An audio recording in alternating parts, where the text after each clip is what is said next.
यात्रा की टिकट या बीमा या संपत्ति खरीदने के लिए संबंधित एजेंटों से सहायता लेते हैं। कार्बनिक अभिक्रियाओं में अभिक्रिया मध्यवर्ती अभिकारकों को उत्पादों में बदलने के लिए समान भूमिका निभाते हैं। आइए इस वीडियो में कार्ब धनायन नामक सबसे महत्वपूर्ण अभिक्रिया मध्यवर्ती को देखें। इससे पहले कि हम कार्ब धनायन के स्थायित्व पर चर्चा करें, आइए हम संक्षेप में समीक्षा करें कि कार्ब धनायन या कार्बन धनायन वास्तव में क्या है। एक कार्बन अणु में 4 संयोजी इलेक्ट्रॉन होते हैं। यदि यह इनमें से 3 इलेक्ट्रॉनों को 3 हाइड्रोजन परमाणुओं के साथ साझा करते हैं तो भी ये एक और इलेक्ट्रॉन को समायोजित कर सकता है। एक धनावेशित कार्बन परमाणु को कार्ब धनायन कहते हैं। यह एक मेथिल कार्ब धनायन है, जबकि इसे एथिल कार्ब धनायन कहा जाता है। एथिल कार्ब धनायन में धनावेशित कार्बन परमाणु केवल एक अन्य कार्बन परमाणु से जुड़ा होता है, इसलिए इसे प्राथमिक कार्ब धनायन कहते हैं। दूसरी ओर यहाँ दिखाया गया कार्ब धनायन, जिसमें धनावेशित कार्बन परमाणु क्रमशः 2 और 3 अन्य कार्बन अणुओं से जुड़े होते हैं, क्रमशः द्वितीयक और तृतीयक कार्ब धनायन के उदाहरण है।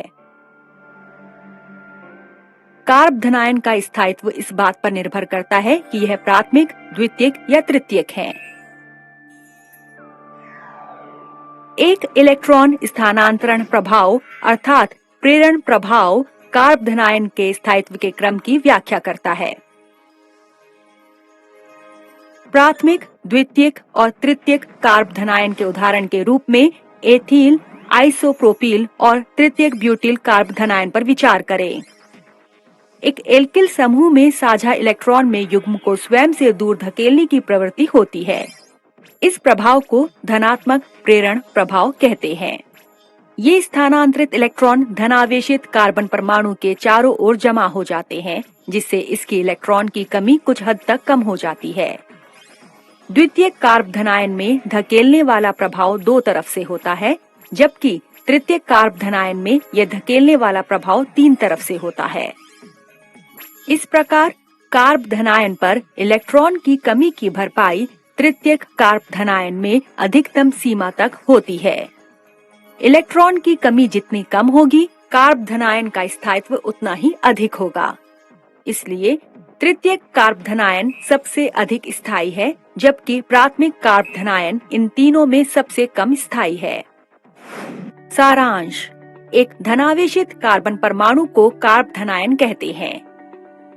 धनावेशित कार्बन परमाणु से जुड़े एल्किल समूह की संख्या के आधार पर कार्ब धनायन प्राथमिक, द्वितीयक या तृतीयक हो सकते हैं। एल्किल समूहों का धनात्मक प्रेरण प्रभाव जो तृतीयक कार्ब धनायन में सबसे अधिक स्पष्ट होता है, जो उन्हें सबसे अधिक स्थायी बनाता है, जबकि प्राथमिक कार्ब धनायन, जिसमें इलेक्ट्रॉन का धकेलना केवल एक तरफ से होता है, तीनों में सबसे कम स्थायी होते हैं। हम सभी जितना हो सके आग से दूर रहना चाहते हैं, क्योंकि हम जितने करीब होते हैं उतनी ही ज्यादा ऊष्मा हमें महसूस होती है। उसी सिद्धांत पर एक बहुत ही महत्वपूर्ण इलेक्ट्रॉनिक प्रभाव कार्बनिक यौगिकों में संचालित होता है, जिसका प्रभाव दूरी पर निर्भर होता है।